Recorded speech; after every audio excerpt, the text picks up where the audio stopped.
Selamat pagi teman-teman. Berjumpa lagi bersama saya Teguh Wiradi Kusuma sebagai penulis buku Eksplorasi Indonesia mulai benda filateli, di mana di buku ini menampilkan gambar perangko Indonesia dari tahun 1948 hingga Agustus 2020 yang lalu. Kemarin telah disinggung mengenai daerah istimewa Yogyakarta. Sekarang masuki provinsi ke-16 yaitu Jawa Timur. Dan bagi teman-teman yang ingin memiliki buku ini, bisa menghubungi nomor telepon yang ada di samping, atau juga bisa memencet kolom nomor telepon yang ada di kolom deskripsi, atau bisa melihat di website teguhwiradikusuma.com, atau yang ingin menonton video ini dari awal bisa juga melihat di website, di menu YouTube link. Itu ada listnya dari pertama hingga beberapa hari terakhir. Dan kita akan memulai untuk provinsi ke-16 yaitu Jawa Timur. Provinsi Jawa Timur dibentuk berdasarkan sidang kedua PPKI pada tanggal 19 Agustus 1945. Pada awalnya Provinsi Jawa Timur adalah negara Jawa Timur dari Republik Indonesia Serikat yang dibentuk pada tanggal 26 November 1948 dan dibubarkan pada tanggal 25 Februari 1950.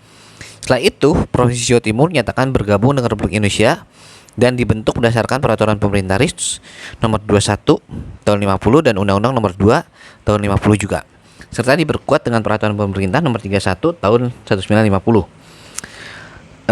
Hari jadi Provinsi Jawa Timur adalah 12 Oktober 1950 dengan Surabaya sebagai ibu kota provinsinya. Kita bisa melihat di perangko bagian atas kanan ada rumah Joglo Pangrawit dengan lambang provinsinya. Kemudian ada fauna identitasnya yaitu ayam bekisar yang merupakan hasil persilangan betina ayam buras dengan pejantan ayam hutan hijau. Kemudian untuk floranya adalah bunga sedap malam, berbunga sepanjang tahun dengan batang tegak yang tumbuh di dataran rendah sampai dengan 1400 di atas permukaan air laut. Sedangkan untuk cerita rakyatnya yaitu Tengger, dikisahkan zaman dahulu hidup sepasang muda suami istri di suatu dusun. Sang istri akhirnya hamil dan melahirkan seorang bayi perempuan. Anehnya, bayi perempuan ini sewaktu dilahirkan tidaklah menangis, sehingga kedua orang tuanya memberinya nama Roro Anteng, yang berarti perempuan yang tenang atau diam. Waktu pun berlalu hingga Roro Anteng tumbuh menjadi gadis yang cantik jelita. Roro Anteng bertemu Joko Seger dan menikah. Selama bertahun-tahun menikah, mereka belum juga dikaruniai seorang anak pun. Mereka membangun pemukiman dan kemudian memerintah di kawasan Tengger dengan sebutan Purwasesa Mangkurat ing Tengger. Maksudnya penguasa Tengger yang budiman. Nama Tengger sendiri diambil dari nama Roro Anteng dan Joko Seger. Mereka meminta kepada dewa agar diberikan keturunan.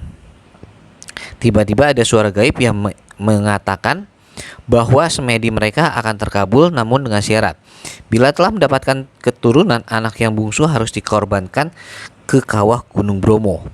Lalu pasangan ini menyanggupinya begitu saja. Kemudian didapatkannya 25 orang putra-putri. Namun sebagai orang tua mereka tetaplah tidak tega bila kehilangan anaknya. Karena mereka ingkar janji, dewa pun menjadi marah dan mengancam akan menimpakan malapetaka.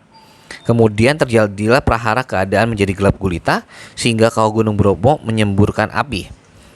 Kusuma anak bungsunya pun lenyap dari pandangan dan terjilat api. Kemudian masuk ke kawah Bromo.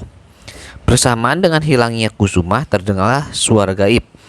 Saudaraku yang kucintai, aku telah dikorbankan oleh orang tua kita, dan Syah Hyang Widi menyelamatkan kalian semua. Hiduplah damai dan tentram, sembahlah Syah Hyang Widi. Aku ingatkan agar kalian setiap bulan Kasada pada hari ke-14 mengadakan sesaji yang berupa hasil bumi, kemudian dipersembahkan pada Hyang Widi di kawah Gunung Bromo.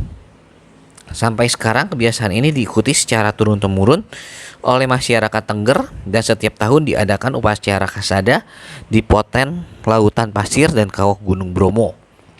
Nah, itu mengenai Jawa Timur. Jadi kita akan melanjutkan besok untuk Provinsi Bali. Tetap di channel ini, dan kami mengharapkan agar teman-teman bisa men-share video ini kepada yang lainnya, agar channel ini bisa memberikan benefit untuk bisa mencerdaskan kehidupan bangsa. Kita bisa belajar Indonesia melalui benda-benda filatelinya. Oke, sampai di sini besok. Sampai di sini besok kita akan berjumpa lagi, dan jangan lupa bagi teman-teman yang ingin memiliki buku ini bisa menghubungi nomor telepon yang tertera di samping, atau juga mencet kolom di nomor di kolom deskripsi, atau menghubungi website teguhiradikusumo.com. Sampai jumpa lagi, selamat pagi dan selamat beraktivitas.